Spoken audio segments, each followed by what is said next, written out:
Hello hello साथीहरू नमस्कार। आज चाहिँ मैले बनाउँदैछु खसीको मासु।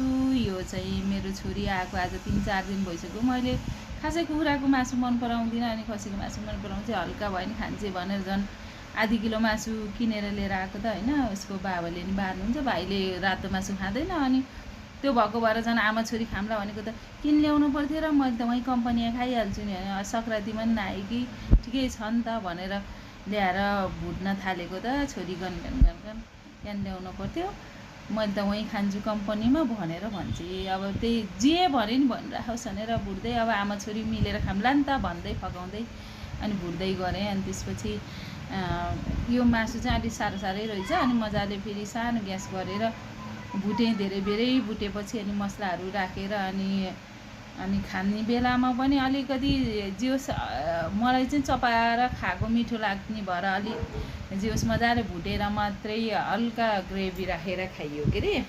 अनि छोरीले चाहिँ आज त अलिक साह्रो भएछ, सधैँ त कुकरमा सिटी लाएर पकाएर नरम बनाउनु हुन्थ्यो कि मम्मीले, एकचोटि त साह्रै बनाउनु भएछ। जे भए नि मिठो भयो भनेर आमा छोरी गन गरेर गफ लाएर खाइयो। उसको बाबा र भाइ चाहिँ अब नखाने भएपछि हामीले मात्रै खाइयो।